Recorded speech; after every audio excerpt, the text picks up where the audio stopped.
Folks, here we go on a Wednesday, hump day, hottest show on the streets. Talking your Bama football news in my own words, yours truly, Stephen Smith of TDA. Happy to have you all in here, folks. Checking us out on today. We're bringing you the show from the magic city of Birmingham, as we do each and every week, streaming to you the show on YouTube. Speaking of the channel, you know what time it is. You get everybody you know to hit that subscribe button. Tap subscribe right now. Get every friend, family member, diehard Bama fan, casual Bama fan, consumer of Tide football to stay locked in. Hottest coverage off the press. You talk Bama football right here in my own words. Don't forget to hit that like button too. Give us a thumbs up on the show. Tap that like button. Hit that thumbs up there. Give us a like. Trying to get this show 50 likes out the gate to start it. We appreciate you guys. Share the show to everybody you know. Every platform you have. Whether it's Facebook, Twitter, TikTok, doesn't matter. Share the show. Everybody that you know on all platforms. We appreciate that. Be sure to hit the notification bell so that way you miss nothing when it comes down to your Bama football. Also, that daily super chat go $100 daily. Super chat going $100 right there. We want to hear from you. But, folks, definitely hear from you today as we got so much to discuss. You can do this by calling 205-448-1358. But I'm going to call in to let your voice be made known. We want to hear from you. 205-448-1358. And one more time, 205-448-1358. The number is also on screen. Gotta show some love to my man Bill. Big Bill from New York, one time with the $6 donation. Dropping the love in there. Appreciate that coming from Bill. But we'll start the conversation, guys, off of this. There's a challenge that has been issued by Coach Saban. There's a message that's been set in motion by Coach Saban to this Alabama quarterback room in particular. On Tuesday, during his presser, Saban made it plain, didn't mince words, put the ball in the court of the Alabama quarterbacks, saying, hey, we don't got time for all of this looking over your shoulder. It's not about the coaches at this point. You as a quarterback, force us to play you. Force me to play you. If you believe you're the man, go out there and show it to us. We want you to play so well. We want you to look so good out there in your reps that we have no choice but to play you. That's the message there from Coach Saban. Telling all the quarterbacks, hey, if you think you're the man, if you think you're the guy, if you think you're the starter, prove it to us. Force us to play you. Put us in a situation where we gotta play you. There's no choice but you. You are the only option. So the question becomes, who takes on the challenge? Is it Jalen Milroe, Ty Simpson, Tyler Buckner? Who takes this challenge from Coach Saban and takes big advantage of it heading into the second scrimmage? Jalen Milroe did big stuff in the first scrimmage. Led some drives, threw touchdown passes, controlling the offense, commanded the offense, played with confidence. But in the second game-like practice coming up this weekend on Saturday, this is the big one right here, because this is the scrimmage where you start to see the depth chart develop now. You start to see in motion who's running first team, second team, third team, and on down the line. This is where Saban starts to craft who are the starters, first off the bench contributors, second off the bench contributors, and so forth. This second scrimmage is a big deal because it's getting you closer and closer to the football season, which we are now, 17 days away now, Eli, 17. So Coach Saban yesterday told reporters It's not up to the coaches. It's up to the guys in that quarterback room. Who wants it? Not about looking over your shoulder, trying to get a word from a coach. It's force us to play you. Force me, being Coach Saban, to play you. When you have your reps out there on the field and you get your opportunities in practice, excel at those moments so much that you give the coaching staff no choice but to look at you as a guy that has to be and must be the starter. So, the challenge has been issued. The statement has been made known. Saban has put the ball in the court of the quarterback room. We're about to see this weekend who is going to force Coach Saban to say, hey, enough is enough, Saban. I'm the cake. I'm done. I'm ready. Pull me out the oven. Now, of course, you still have those that feel like this thing still will not be completely solved until week 2 against Texas at Bryant-Denny. And that can still very well be the case. But I would like to see either Milroe take that next step in owning the second scrimmage so that it's him, or somebody come out here, blow this thing completely out of the water, where Saban just goes, okay, enough. You're the guy. We'll see what happens, though. But it was good hearing Coach Saban issuing out that challenge there.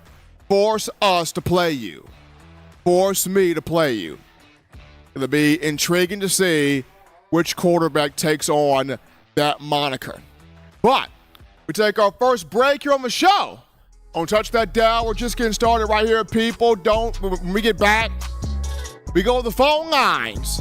We're grabbing your calls, your thoughts, your conversations. Who becomes the guy, in your opinion, that forces Coach Saban and the staff to play him? We want to hear from you after this.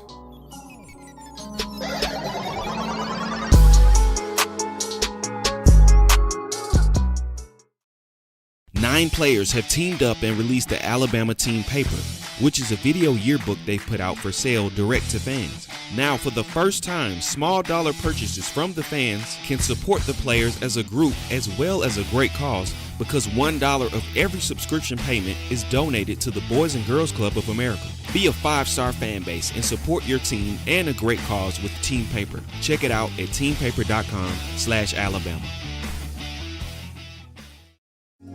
Remember the taste of Grandma's delicious sweets? Emily's Heirloom Pound Cakes brings back those precious memories with just one bite. Each cake made from scratch. They make the perfect dessert to share with family and friends for any occasion, and ordering is easy. Visit emily'sheirloompoundcakes.com. Click the online store and shop. Then pick up your fresh cake at the kitchen in downtown Homewood. Order yours online at emily'sheirloompoundcakes.com. Emily's Heirloom Pound Cakes, making memories from scratch.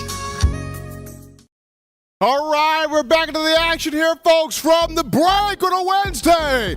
Hump Day, hottest show on the streets. Number one forum for Bama football news, in my own words, yours truly, Stephen Smith, Touchdown Alabama Magazine. And folks, continue hitting that like button, tapping the like button, hitting that thumbs up right there on the show. We appreciate that.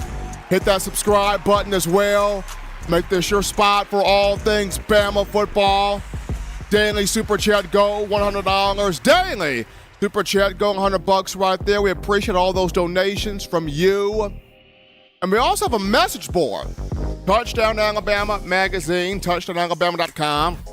The message board for those of you who are trying to be in that first wave or group of fans to help us rebuild or regrow the message board. The link to that can be found in the chat line and in the description, so you guys check out that message board. But before we go to the phone lines to get your calls, call segment brought to you by the Blue Rich Gang, we got to go to our sponsors.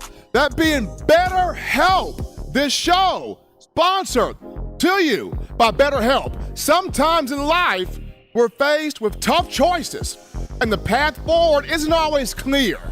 Whether that's a quarterback having to make a quick decisions in the pocket or a coach dialing up a play on third down, a football player is making many tough choices throughout a game. In life, that may be dealing with decisions around career, relationships, or anything else. Therapy helps you stay connected to what you really want while you navigate life so you can move forward with confidence and excitement. Trusting yourself to make decisions that align with your values is like anything. The more you practice it, the easier it gets. Clarity is hugely important when making decisions, and that can come when talking things through with someone. If you're thinking of starting therapy, give BetterHelp a try. It's entirely online, designed to be convenient, flexible, and suited to your schedule. Just fill out a brief questionnaire to get matched with a licensed therapist and switch therapists anytime for no additional charge. Let therapy be your map with BetterHelp. You visit BetterHelp.com/TDA today to get 10% off your first month. That's BetterHelp, HELP.com/TDA. Again, this episode sponsored to you by BetterHelp. Therapy is always important, people. Therapy, counseling, getting your mental self at ease, the big thing. I'm definitely a huge proponent there. BetterHelp, therapy, counseling. Check those guys out. Our sponsor for today. But we go to the phone lines right now, 205-448-1358. Number to call in to let your voice be made known, 205-448-1358. You're live on the show. What's happening? How we feeling? State your name. Where you calling from? Hi, Stephen. Bill from New York. How you doing, friend? Doing good, brother. Doing good, Bill. Just we're 17 days from Bama taking that field on September 2nd. Yeah, I know. I'm getting nervous. I might have to call one of your sponsors here. You know what I mean? The therapy you're advertising. It's making me nervous, all this. But anyway, look, I want to ask you two things about two players before I get into the quarterback. You know, like I'm retired now, so I have more time to watch YouTube tapes and everything. This Keon Keeley, I'll tell you, man, I know, I understand it's high school. That kid looks great. That kid, he really does. He reminds me a little bit of Will Anderson, and he even reminds me going way back now to DeMarcus Ware. He's that kind of rusher. And are they going to be able to keep him off the field, Stephen? That's gonna be the question there, Bill, because according to Coach Saban, loves this young man's work ethic, his mentality. He is growing in that outside linebacker room. He's picking stuff up. We already know he's athletically gifted coming off the edge. He can rush. The main thing is going to be him maybe adding a couple more pounds to sustain and stopping the run, which I think he can do that. But he's starting to show some traits where there will be some packages mixed in there for him. It's good to hear because he can gain some weight. He's a young kid. You know, the next guy I want to ask you about is I don't know, man. He didn't do much last year, but from what I saw of him, he looked really talented. Is Kobe Prentice? You know, I understand he's only 5'10". But he's got those long arms, and, he seems to really get open. Is he going to find his way on the field this year? Bill, Kobe Prentice, speed to burn, big play speed, and I feel like he's going to have a role in this wide receiver room. I know people talk Bond and Malik Benson and Ja'Cory Brooks and other guys, But Kobe Prentice last year, he did have, 33 catches to lead all of the freshmen. He did have over 300 yards received, and he did have 1 or 2 touchdown catches a season ago. So Kobe Prentice did do work a season ago. I think he's got speed to burn. I think he's going to have a role here in this wide receiver room. Now, will he be the first guy in that rotation? No, but I think he'll definitely he'll get burned. He'll get used out there. You will see number 80, Kobe Prentice, quite a bit out there on the field. That guy's too talented. I think so, too. I think he's going to also find the end zone. I can see that guy catching some touchdown passes. Now, in terms of the quarterback thing you're asking about, look, I don't know. I'm saying I'm just making predictions. I think that Milroe will probably start. Will he finish the season as the starter? I'm less sure of that. I don't know. I hope so. He seems like a great religious kid and wonderful guy. He's got all the talent in the world. It scares me that with all that talent, I mean, you would think it would be just like a no-brainer because he is so talented. But yet, Saban still hasn't named him. So that's what I think will happen. Simpson, I haven't seen enough of him to make a pertinent comment, but he sure looks good. You know what I mean? He sure looks good from what little I've seen. But that's all I got, Stephen, and always a pleasure and an honor to talk to you. I heard you at the last press conference. You did all right once again. Appreciate my man Bill from New York calling into the show on a Wednesday. And I've said this, I've said this. I think Saban's kind of using this whole quarterback race as like a smoke screen to throw people off the trail. But at the same time, it is a question that must be answered. However, we're going to take this call. You're live on the show. What's happening? How we feeling? State your name and where you calling from. Hey, Steven, this is Mike from Kentucky, man. How you doing, bro? Doing good, Mike. We're 17 days, brother. 17 days till Bama kicks this ball off. Yeah, man. Yeah, I really like Bill from New York, man. I galloped horses at Belmont Park for about 14 summers in a row. I've got a lot of friends up there, man. They're good people. I'm cool with them being Bama fans, man. I like to hear his conversations. I think he's got a lot of good, good points to make. As far as Keon Keeley, I think if he's as advertised, he should get on the field this year. I mean, that guy is highly touted, but it's outside linebackers probably the most talented group, in the defense. Right. So it's going to be tough. But I think he's up to the challenge. I mean, I can see him, moving him to inside for this year just to add a little depth, I mean, Mike, absolutely. I'm looking at outside linebacker and defensive secondary are two of the deepest positions on this team. Running back is deep too, but I look at outside linebacker and defensive secondary, they just got dudes on dudes on dudes. As far as the quarterback situation, don't be alarmed, Stephen, but I talked to other talk shows too. And I was talking to Kyle Henderson the other night, and I'm thinking that, if Milroe starts, this ain't American Idol, man. I'd say give him 90% of that game. If he starts just walking the dog on Middle Tennessee State, I say leave him in there for reps because Texas ain't going to be no cakewalk. Right. We can't have, we don't have time to play three quarterbacks against Middle Tennessee State. If Jalen gets in the groove and just starts looking phenomenal, I say leave him in there and maybe let Ty go in, warm him up 10 minutes before the last 4 minutes of the game and call some plays that let him show his talent, not just this off tackle cleanup garbage, call some plays for him, then we'll see what he can do. But I really think Milroe's the guy this year. I mean, he's the grown man. He's the most versatile. When things go wrong, he can make things happen.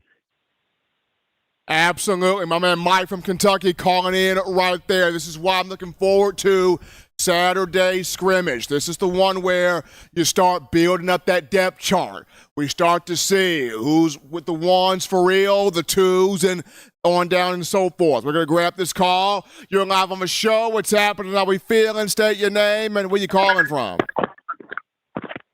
Steve, what's going on, man? How you doing? Doing good, man. And yourself, G? I'm hanging in there. All right, so the real hot topic is the receivers, right? That's what's really been going on since last scrimmage, right? Right. Well, what's the mantra we trying to push? Production-based football, right? Right. So if that's the mantra we try to get out here, I'm trying to figure out, Steve, why the hell Bond is having so many chances to drop the ball. And I remember we spoke about this last season with Aaron Anderson. A lot of people say, well, why did Aaron leave? He was nicked up. Why did Tyler Harrell leave? He was nicked up. Why did JoJo Earl leave? He was nicked up. well, maybe it's some type of, I don't want to say it, but I'm going to say it. I think there's a little favoritism going on in the receiver room.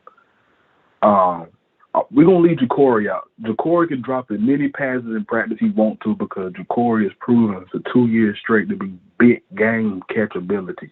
He ain't never dropped when we need it in the game. But Bond has, but Burton has. So, you know, we look back at the guys who have left us, but then you look at the guys who playing above them, and you can say, well, why should Aaron Anderson stay? I don't know. From what I've seen Anderson when he played in 8A, you know, still 8A, but he went 4 for 4 in 8A, 5 for 5 in 8A. So I'm going to say, when it comes to Bond, I'm going to be honest, I'm tired of hearing about it. Not from you, nothing like that. I'm talking about just from Saban. Stop playing the guy. You could damn near say he coached Dylan Milroe and the starting team, that 8A. Milroe, they went for it on 4th down in the 8A. It was like 4th and 15. Hit Bond squared in the damn chest. And you can say he cost them that game. So how I've been looking at Bond since then, when you add up the drops from last season, stop playing that guy right now. He's not ready. It's in his head. He can't get over that hump. Stop playing him right now.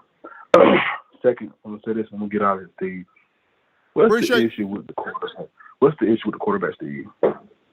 The issue with the quarterbacks is I feel like there's no real issue. I think the thing that Saban's trying to push is if you're going to be the guy, just show us. I mean, just show us, prove it to us as the coaching staff. Force us to play. You don't look at the coach and expect the coaches to name somebody, but you go out there and you play ball. Forget the coaches are even there. I think that's what Saban wants these guys to understand. Forget the coaches are even there. Just go out there and play your game. Because once the season starts, you're not going to be looking at the sideline going, coach, is this right? Coach, is that right? Now it's too late then because it's the season. So this is what Saban is trying to get the quarterbacks to understand. Don't become so overly dependent on the coaches on the sideline. Go out there, play the way you know how to play. You know, I think that comment is directed to Ty Simpson. Maybe not wholeheartedly solely, but I think it's directed to Ty. And I asked you that question, like, what's wrong with the QB? I was mostly speaking on like the Bama fan base.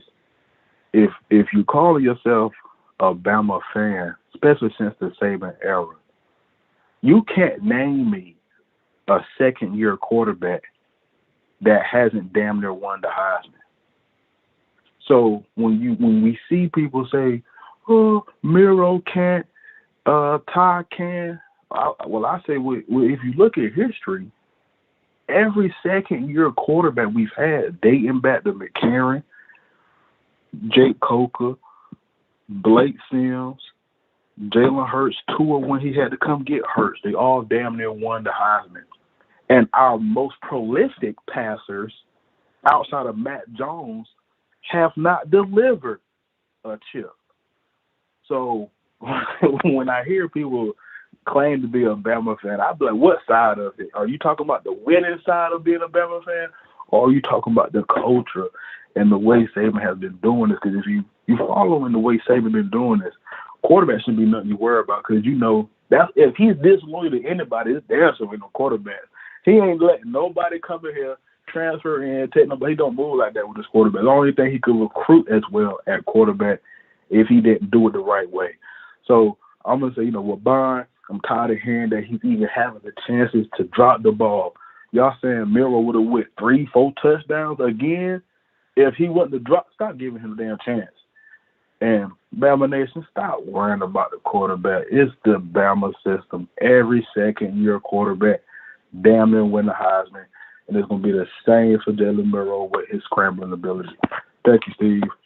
Appreciate G from Raleigh calling in here on a Wednesday, and I, for one, have said this myself. When you look at Alabama football, the quarterbacks that have gotten you to national championships have been the game manager type variety. That's no negativity on that word. That just means they knew how to manage the game. They did it the correct way.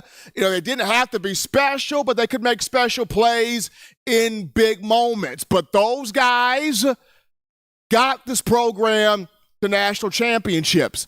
As good as the prolific passers like Tua and Bryce Young were, you didn't win a national championship from start to finish with those guys being the starting quarterback. Not necessarily their fault, but I'm just saying from start to finish, it's being the quote-unquote game managers that have gotten it done there for Alabama.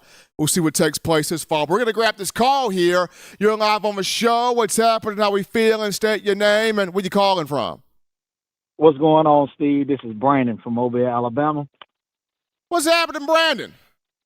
Oh, man, nothing much, man. I'm a first-time caller, man, and definitely a new fan of yours. And I love the show so far, man. You definitely speak some real stuff on here, and I'm definitely honored and definitely love the show, and I'm glad to be a part of it. My question, Steve, what worries me right now, past couple of seasons with Bama, we've always had that go-to guy in the middle, dead in the middle on the defensive line. From Terrion Payne, we've had Jonathan Allen, we've had numerous of guys. Who do you feel like is that guy? Now, I've heard things about Jaheim Otis, but I've been hearing that, some people aren't sold on him being that next superstar, but is he that guy to you, or is there anyone else that sticks out to you? Brandon, I'm going to say this. I think it's more so a collection of guys for this team. It's not like years past you can point to that's that dude. Like you mentioned Jonathan Allen. You mentioned Terrion Payne. You mentioned Quinnen Williams. There were teams in the past that you had that one dude that got off the bus and go, oh, no, I ain't trying to mess with him. But this year's group, it's different because it's kind of a collection of guys. Jaheim Otis, quality player. Justin Boygby, quality player. T.M. Smith, can he finally be consistent? If he can be, quality player. So you've got a mixture, about 5 or 6, maybe 7 quality dudes, a collection of talent, but you don't just have that one guy that you look at and go, oh my God, where was he built at? Right, and that makes sense, Steve. Yeah, that was definitely my what I was trying to figure out. What was the main direction we would probably be looking at as far as with the line, because that was my only concern. I think every other position looks pretty solid, and I know everybody keep making this deal about the quarterback position, but I think we have great depth at quarterback. Receivers, you hear about the drops, but I really think our receivers can definitely step up when the time need to be. But other than that, man, I definitely appreciate your time as well, Steve. Thanks again, man. Appreciate Brandon calling in from Mobile. So, like I said, I don't see it as this one guy on the defensive line that can just take over like Alabama's had in years past. They had several guys like that in the past. However, I do see, Eli, this is a good defensive line. You've got quality players. You've got depth. Now, can somebody from this group possibly emerge and be that guy? They can be. Who will that guy be? That's the fun of it.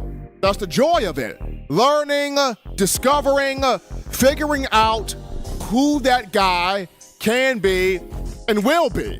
But in my honest answer right now, my honest assessment, I look at it as this will be a collective group by committee. My honest opinion right there. But we got a cool call topic right here, folks.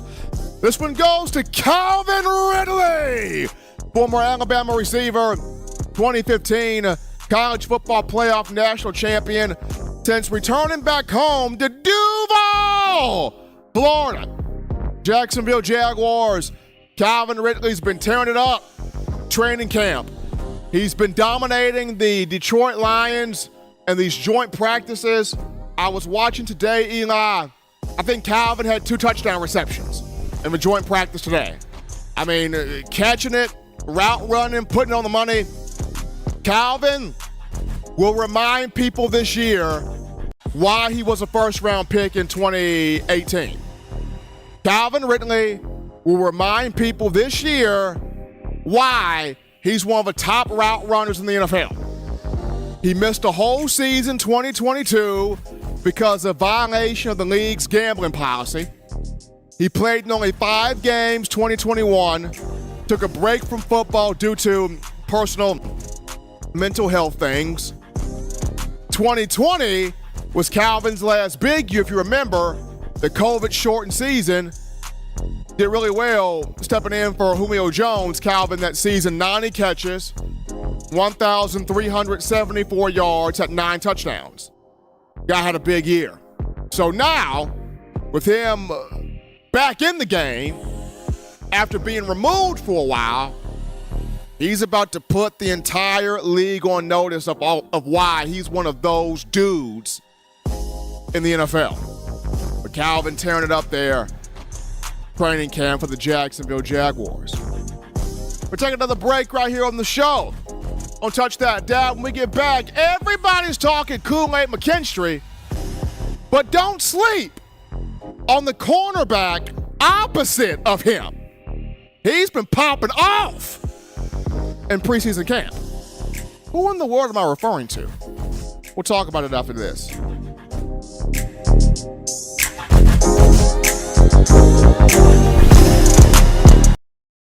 What's up, Bama Nation? This is Rudy Griffin, former Alabama defensive lineman, and you're listening to my guy, Stephen M. Smith, in my own words, brought to you by Touchdown Alabama Magazine. Roll Tide, roll! Thank you for tuning in. Show your support right now by clicking that like button. If you haven't subscribed, hit the subscribe button now and enable all notifications to make sure you don't ever miss any of the best Alabama football news, notes, and information right here on Touchdown Alabama. Folks, we're back, rocking and rolling into the action from the break on a Wednesday, hump day. Time to show on the streets, we're talking nothing but Bama football news, in my own words. Yours truly, Stephen Smith of TDA. Got my man Eli Walker in the production studio. Continue hitting the like button. Tap that like button. Give us the love right there on the show. Hit that thumbs up there for us. Hit the subscribe button as well. Make this your show, your spot to talk Bama football. Daily Super Chat go $100 daily. Super Chat going $100 right there. We appreciate you guys. Before we get into the second topic, Eli, if you want to laugh, if you want to chuckle, go on Twitter. There's a video of Snoop Dogg dancing at a concert with a Bryce Young jersey on. That's funny. You got a video of Snoop Lion dancing at a concert, performing with a Bryce Young jersey on. Also, has Snoop Dogg erased the Drake curse for Bama fans? Snoop Dogg was wearing a number 2 Bama jersey. I don't know if it was for David Deuce Palmer or Derrick Henry, but Snoop Dogg was wearing a number 2 Bama jersey. For those of you not familiar with the pop culture reference, the Drake curse, that's when Drake, music artist, rapper, he wears the jersey of a sports team. He wears the colors for a sports team. And every time he wears those colors, that particular sports team, they lose the big games. We go back to the Kentucky Wildcats men's basketball. Drake wore the Kentucky jersey. Let's just say John Calipari did not win an NCAA title with Drake wearing that. Every time Drake has worn something involving a sports team, they've lost. So, with Snoop Dogg wearing this Bama jersey, has he reversed or put an end to this Drake curse thing? I don't buy into it, but so many people, they buy into all of these conspiracy theories. I mean, they buy into it. So, they go all out. I don't know if Snoop Dogg wearing this is going to reverse anything, but we'll see what happens. What we are talking about here, folks, is the Alabama secondary, in particular, the cornerback position. We're all talking Kool-Aid McKinstry, and for obvious reasons, his junior year, former 5-star from Pinson Valley High School, a young man that's on every preseason award watch list, at least 5 of those defensively. People are looking at him to be a lockdown defensive back, lockdown corner. People look at Kool-Aid as a potential top 10 draft pick, 2024 venue. But while Kool-Aid is getting the attention, and he should be, had a very good sophomore season, 15 pass breakups, an interception, made quite a few All-America teams a season ago. While Kool-Aid is garnering this attention, do not sleep or overlook the other corner opposite him. And I'm referring to one, Terrion Arnold, who's having a phenomenal fall camp. Terrion's popping off. Good first scrimmage. Been taking guys' heads off in preseason camp. Making some big plays. Coach Saban said, hey, Terrion playing. A lot of confidence, a lot of maturity, gained experience last year, learned from that experience, knows what he's supposed to do, where he should be, where he has to be, how to play.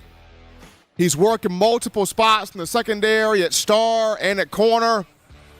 Terrion last year was his first full season truly playing that position, because when he came out of high school in Tallahassee, Florida in that 2021 class, he came in as primarily a safety. He was flipped to corner out of necessity. And though he had some growing pains, Travaris Robinson did a fine job developing him. Terrion had 45 tackles a season ago, 8 pass breakups, 1 interception, made the freshman All-SEC team according to the league's coaches, made the freshman All-America team by the way of the Football Writers Association of America. So in trying to play a position that you're not really used to or accustomed to, Arnold did a pretty good job there. So now that he has that experience, playing with more confidence, more maturity, more passion, more aggressiveness, doing his job out there on the field. Kool-Aid mentioned a while back about how he feels comfortable with Terrion playing opposite him. McKinstry mentioned, hey, I like this. This guy's my brother right here. Came in the same class as me. We both came in as 5 stars. We both had to earn our time. We both had to earn our keep. We both had to earn our way. We both had to kind of prove ourselves. And now you got Kool-Aid on one side. You got Terrion Arnold on the other side, showing you what he can do. Now, of course, Saban did mention there is a competition there, because you also have Trey Amos from Louisiana Lafayette transferring the portal. And Trey Amos at 6'1", 197 pounds. He's got experience, 34 games of experience, 59 tackles in his career, 2.5 of those for loss, 14 pass breakups, interception. The guy did put up some numbers there for the Ragin' Cajuns, and he's competing with Terrion for the spot opposite Kool-Aid. But right now, I feel like Terrion is holding serve right now. We're doing more than her hold serve for right now. He's really playing well. Saban really likes what Terrion's doing. So I look at it like this. As high as we are on Kool-Aid, and we should be, once again, he goes out there and balls out. This is a top 10 pick. He goes out there and balls out. This is a high-end first rounder. So we should be high on Kool-Aid, absolutely. But that also means you don't overlook Terrion Arnold. Saban likes the experience he's got with Terrion. He also likes the maturity this young man is playing with, the aggressiveness that he's playing with. He likes how this young man is leading out there on the field. So definitely keep your eyes on Arnold in this upcoming fall for your Crimson Tide. We're going to take another break here, folks, on the show. When we get back, we hop back into the phone lines. We grab your calls. We grab your thoughts. We grab your conversations. Light us up.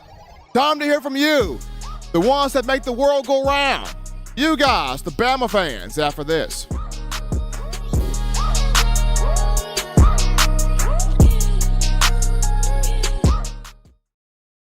Every sports fan deserves the proper representation. Whitwell Sports introduces to you the Title Towel. Wave that Title Towel in the air like you just don't care in support of Nick Saban and the Alabama Crimson Tide. Only $9.99 and it lasts a lifetime. Head on over to whitwellsports.com and get your Title Towel today.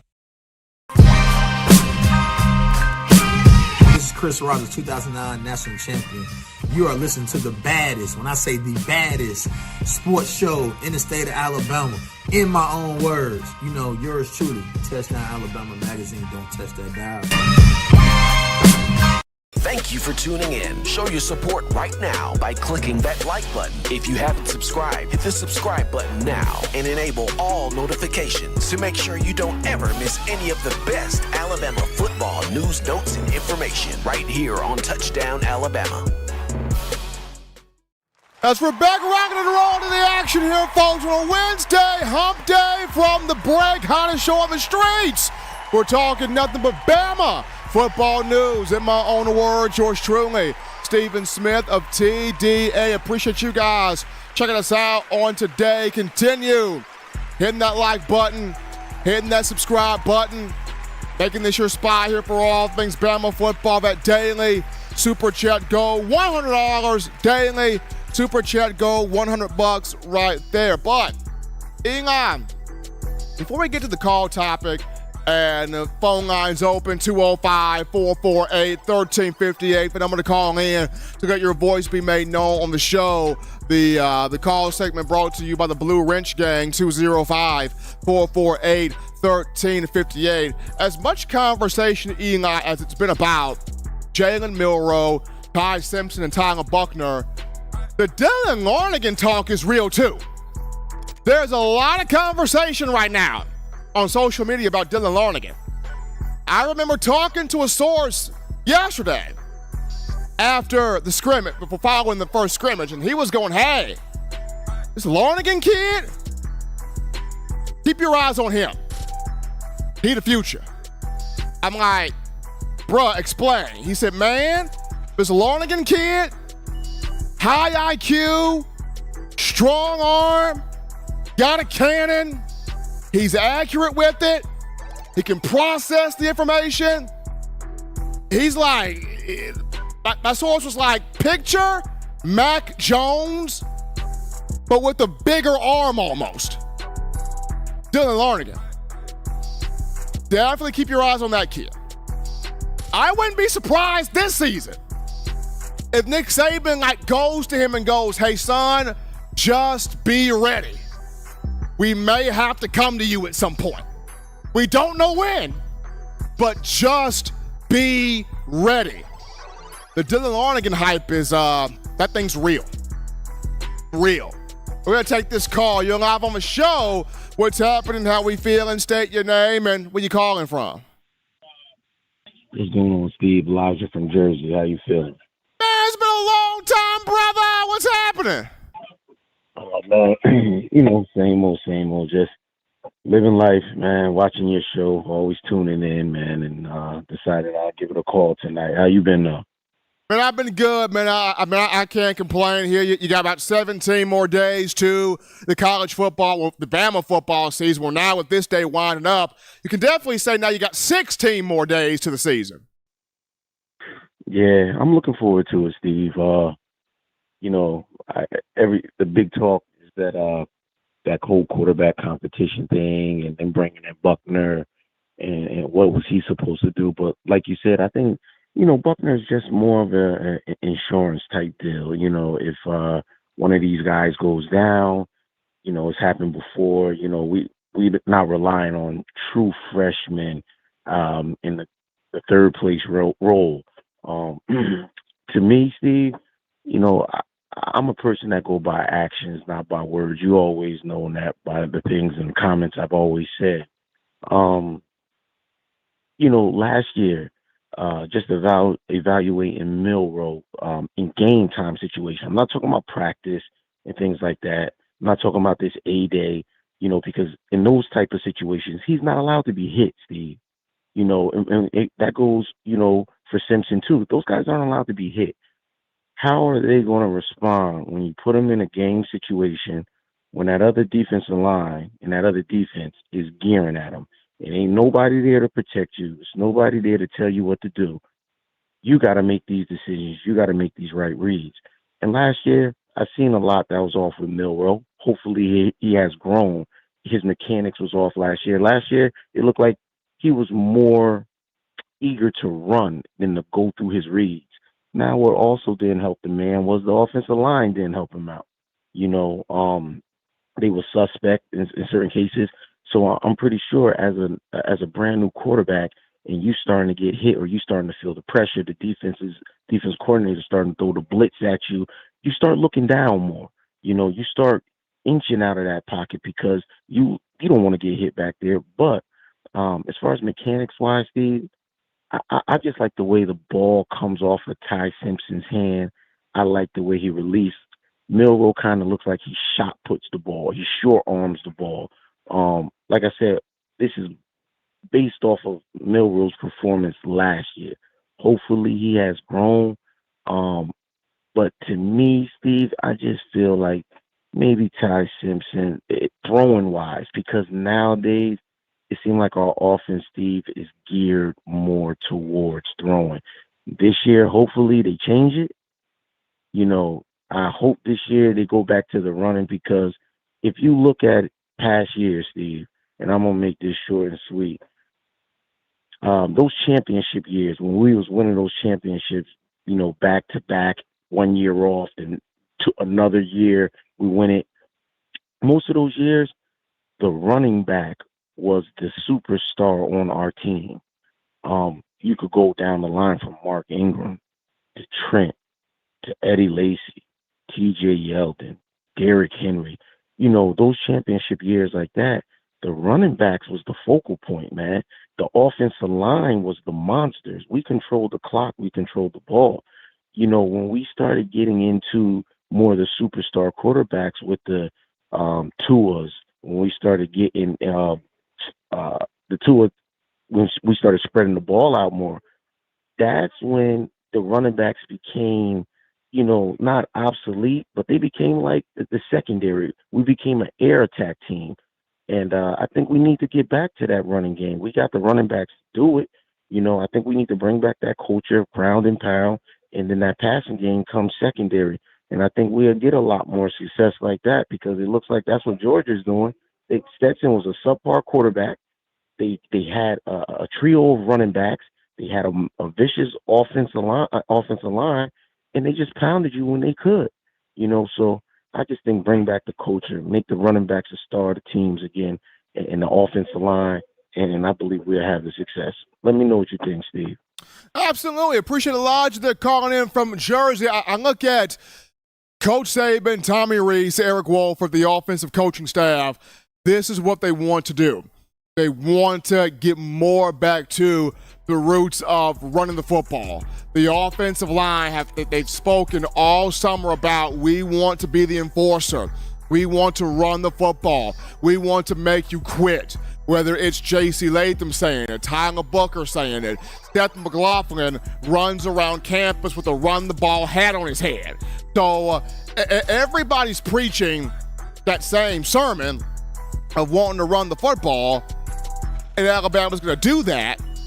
But at the same time, they're going to also look to keep teams honest in the passing game as well. And I know the ball comes out of Ty Simpson's hands pretty. It really does. You watch this young man throw the football, it's poetry, the ball coming off of Ty Simpson's hand. But the main thing Coach Saban wants to see is the consistency of that ball coming off of your hand, hitting, targeting a wide receiver, tight end, or whatever the receiving option is in stride to make plays. What Coach Saban wants to see there. But, cool call topic right here. I mentioned this in Bama's second scrimmage is Saturday.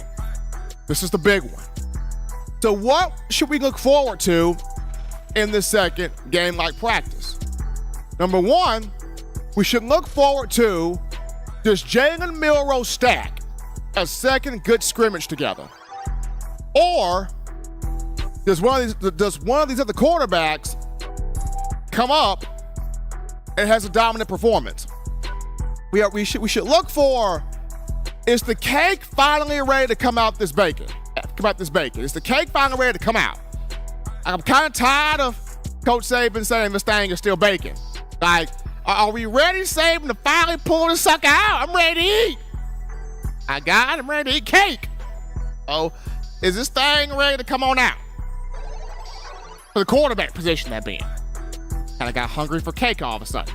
But is the quarterback ready to come on out, establish this team, play ball? That's the first thing we're looking at here in the second scrimmage. Second thing, of course, we're looking at is the decrease of drops by wide receivers. We're looking at decrease of drops by wide receivers. That's 1 and 2. And I think a third thing that we need to look at, Alabama's defensive line. Does Alabama have a cohesive group there where there's several guys consistently putting pressure on the pocket? I understand Bama does not have that guy, one guy of a defensive line as it had in years past. But even with it being a collective unit, can we at least see multiple guys putting pressure on the pocket? If we can get that, multiple guys putting pressure on the pocket, that's fine. I think we'll be okay. That's fine. All I want. If you're not going to have just one big behemoth, one big guy, let Bama have multiple guys that can put pressure on the pocket.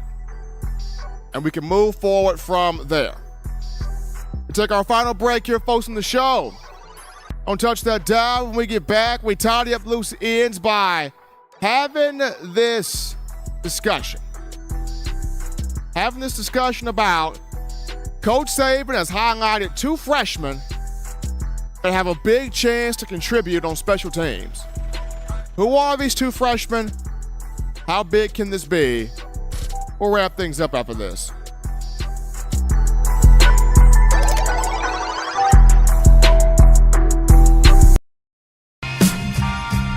I'm Malachi Moore, and you're watching In My Own Words with Stephen M. Smith on Touchdown Alabama YouTube channel. Thank you for tuning in. Show your support right now by clicking that like button. If you haven't subscribed, hit the subscribe button now and enable all notifications to make sure you don't ever miss any of the best Alabama football news, notes, and information right here on Touchdown Alabama. All right, Bama Nation, we appreciate all of you today for all the phone calls, chatting in the YouTube chat line, super chat donations, you making this your show, your spot, your platform to talk nothing but Bama football. We appreciate the love from all of you. Thank you for all that you do. Continue hitting that subscribe button. Tap and subscribe right now. Hitting that like button. Sharing the show around everybody that you know. Making this your spot, your platform, space, area. Talking nothing but Tide football. But Eli, we get into a discussion here to end the show, and Coach Saban answered one of my questions at Monday's presser. Well, not Monday's presser, Tuesday's presser. I was not heckled this time by Coach Saban. He did not heckle me this time. He answered the question. This one was on special teams as far as kickoff return and punt return go, because we as consumers of Tide football, special teams is the first thing to happen in football. Kickoff, kick return. First thing to happen in football. Kickoff returns and punt returns are 2 of the most exciting things in college football, because you get to see the full athleticism, the vision, the cutback ability, the burst, the footwork, the agility, the quickness, all the wow happens. Kickoff return, punt return. And we have seen so many electric guys in the history of Bama football do this. David Deuce Palmer did it. Freddie Millins did it. Tyrone Prothro did it. Jalen Waddle did it. Christian Jones, Cyrus Jones, Eddie Jackson, Kenyon Drake, Javier Arenas. They all did it. We have seen some electrifying kick returners, punt returners in the history of Alabama football that have put us on the edge of our seat because we know the moment their hands touch that ball, something special is bound to happen. Does Alabama have another one of those that can get that done? Well, Saban highlighted 2 freshmen yesterday, and he feels like he can get that done. He highlighted Cole Adams, 4-star wide receiver from Oklahoma, and he highlighted Caleb Downs, 5-star defensive back from Georgia. So Cole Adams can catch punts, he can field punts well, got some moves in open space, he can do it. Caleb Downs can catch punts, field punts. He can do it. Saban trusts those guys to catch the ball cleanly, judge the bounce of the ball, the rotation of the ball, not lose yardage, and then find a way to make the wow happen when the ball gets into their hands. Now, of course, not every single time we're asking you as a punt returner or a kickoff returner to take the ball back to the house. No. More times than not, we're asking you, hey, just catch the ball cleanly, and if there's some running room, get some positive yardage to put the offense in plus territory in terms of field position. That's what we're asking you. But if you have the wherewithal, take it coast to coast and score, then that's just gravy. Just icing on the cake, if you will. But we primarily want to see you catch the ball cleanly. We primarily want to see you keep Alabama's offense in plus field territory. We primarily want to see you not buff a punt or drop the ball on the kickoff. So if you can do basic things, small things, Alabama Nation's happy with you. But to hear that Cole Adams, Caleb Downs, 2 freshmen, may be able to contribute there in the return game, makes me smile there. Coach Saban mentioned Isaiah Bond in the return game as well. We shall see.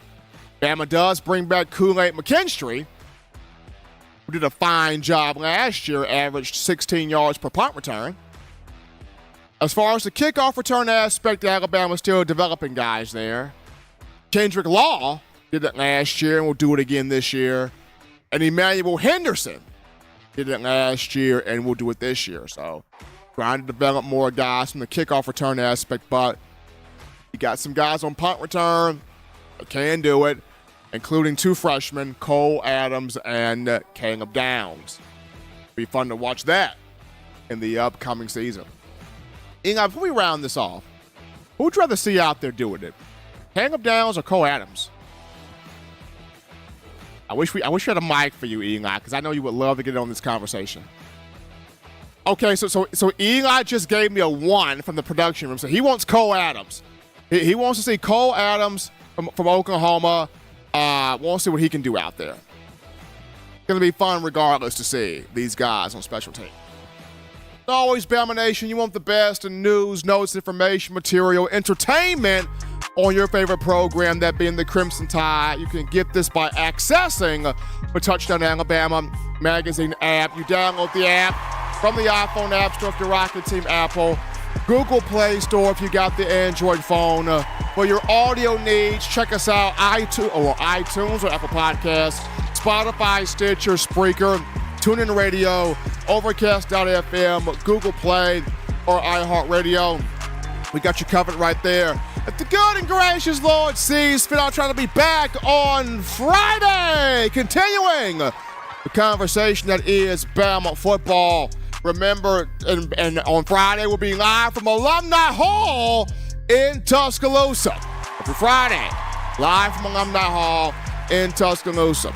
Remember, Tide fans, you can purchase individual copies of Touchdown Alabama magazine. Have those sent to your door. That link found in the description. If you're trying to get your hands on the fresh edition of TDA the magazine, here's what you do. You go to touchdownalabama.com. You click join, become a member and or a subscriber today. That link in the description as well. Gotta show some love to you guys, the Bama fans, for all that you do. For all the calls, chatting in the YouTube chat line, super chats, making this your show, your spot, your roadmap to all things Bama football. Gotta appreciate my man Eli Walker in the production studio one time. Handling the business there. Gotta show that love to him. Till next time, folks, husbands, love your wives. Wives appreciate, value those husbands. Children, you guys continue doing the right thing, fun thing, smart thing, good thing, legitimate thing too. Not be bored. Continue getting that schoolwork done there. Get yourself those 3 hearty meals a day, those 3 great laughs a day. You protect yourself. Protect the loved ones around you. Till next time, folks, I'm your man, Stephen Smith, and you've been listening to In My Own Words.